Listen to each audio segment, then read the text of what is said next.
Welcome to our channel South City PCMB. स्वागत है आप सभी का।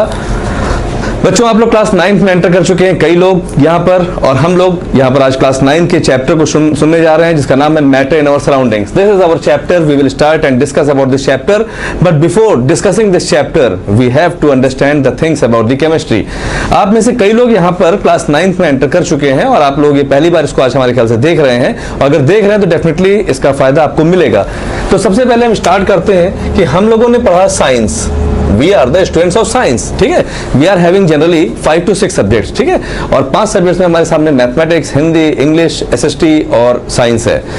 अभी तक जो हम साइंस को पढ़ते थे क्लास 8 तक, that was the complete science only, but now this science is going to be divided into 3 categories, that is physics, chemistry and biology, ठीक है।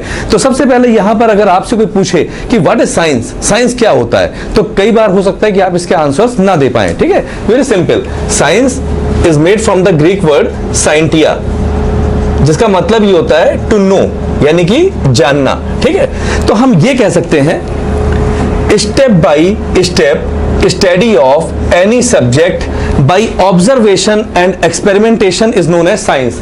जब हम किसी भी भाषा का सुव्यवस्थित एवं क्रमबद्ध ज्ञान लेते हैं तो उसी को हम विज्ञान कहते हैं। तो सुसंगठित, सुसंस्कृत, और कह सकते हैं कि जब हम प्रॉपरली ऑब्जर्व कर रहे हैं, जैसे कि step by step study of any subject. I am writing here step by step study of any subject by observation and experimentation, by observation and experimentation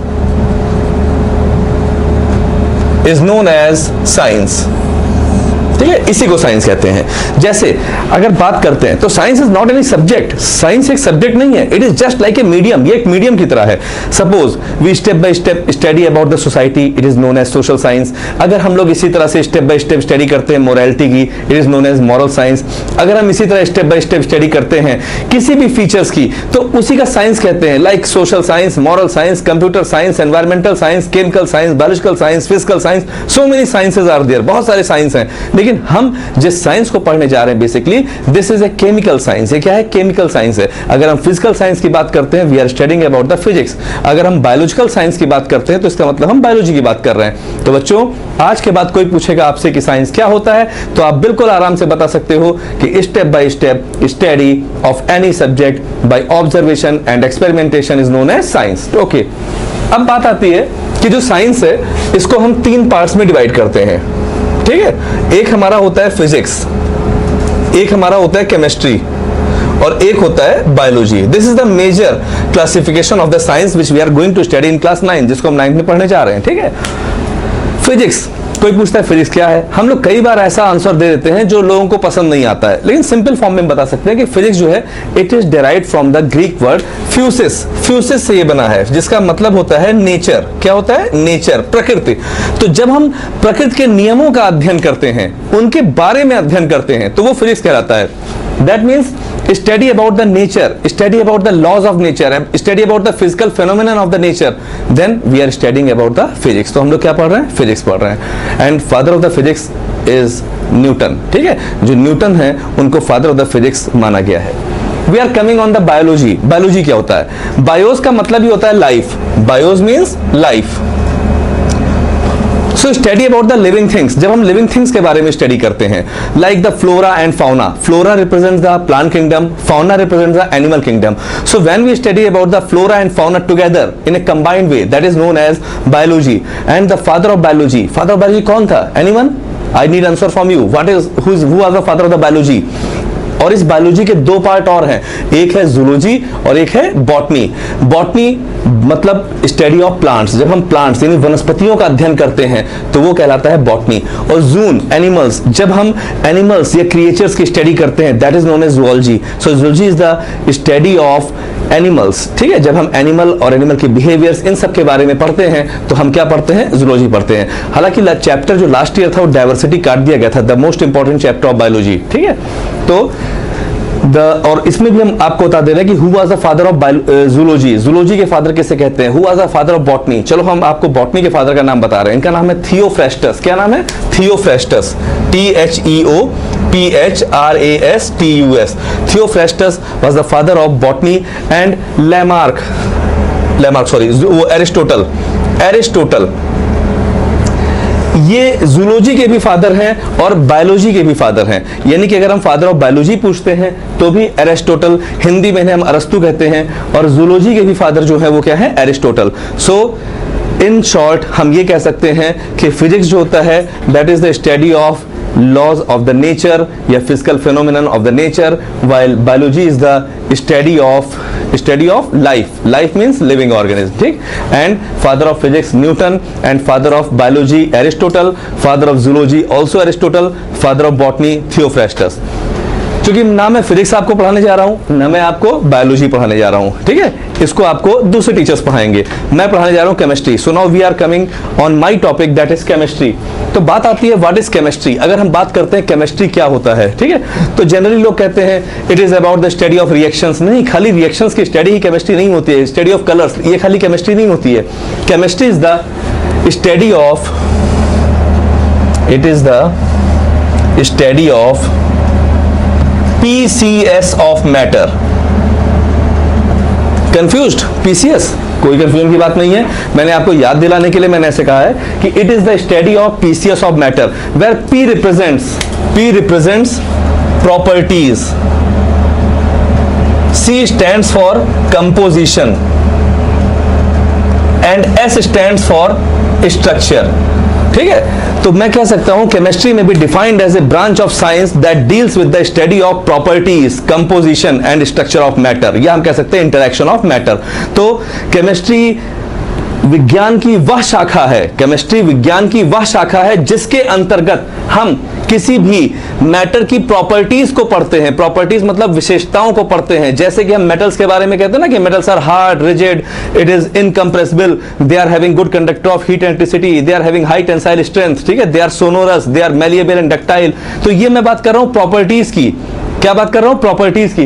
तो ऐसे जब हम किसी भी सब्सटेंस की weather it is solid, liquid और gas और उसकी प्रॉपर्टी की बात करते हैं कि वेदर इट इज रिजिड और non rigid, it is fluid और नॉन फ्लूइड, या हम बात कर सकते हैं वेदर इट इज कंप्रेसिबल और नॉन कंप्रेसिबल, दबाया जा सकता है या नहीं दबाया सकता है, तो इसके मतलब हम प्रॉपर्टीज की बात कर सकते हैं, ठीक है। कंपोजिशन, जो ये मैटर है whether it is solid, liquid और गैस, ये किन चीजों का बना हुआ है? Whether it is made up of atom, it is made up of ions और it is made up of molecules, किसका बना हुआ है? जब हम इसके कंपोजिशन की बात करते हैं, ठीक है, तो इसका मतलब हम कहीं ना कहीं केमिस्ट्री पढ़ते हैं। स्ट्रक्चर, जब एटम्स, आयंस या मॉलिक्यूल्स, जिन चीजों से मिलकर ये सॉलिड, लिक्विड और गैस बना है, उनका अरेंजमेंट कैसा है, नेचर ऑफ अरेंजमेंट कैसा है, जब हम उसके बारे में बात करते हैं that means we are talking about the structure. जैसे फॉर एग्जांपल एक क्रिस्टलाइन स्ट्रक्चर होता है, एक एमॉर्फस स्ट्रक्चर होता है। क्रिस्टलाइन का मतलब कि जहां पर डेफिनेट शेप है, ठीक है, प्रॉपर अरेंजमेंट है और एक रेगुलर लैटिस है, तो हम कह रहे हैं क्रिस्टलाइन है। और जब कोई प्रॉपर अरेंजमेंट नहीं है आयंस का या एटम्स का, वो इररेगुलरली अरेंज्ड हैं, तो उन्हें हम कहते हैं कि दे आर एमॉर्फस। आगे चलकर भी सॉलिड्स के टाइप्स होते हैं लाइक आयनिक solid, molecular solid, covalent solid, metallic solid, बहुत तरह के सॉलिड्स होते हैं।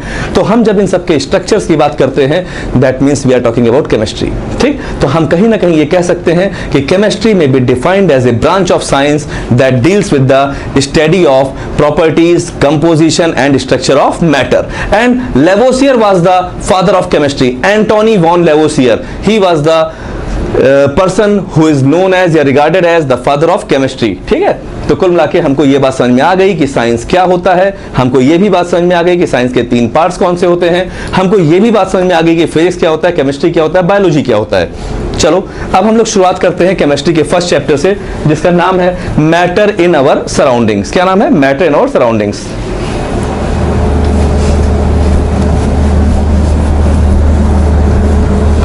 बच्चों जब बात आती है मैटर्स की कि मैटर क्या होता है, ठीक है, तो ये डेफिनेशन नियरली बहुत इजी है, कई लोगों को मालूम होती है कि एनीथिंग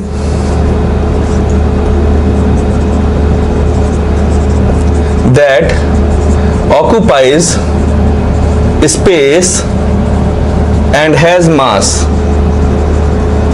इज कॉल्ड मैटर, ठीक है।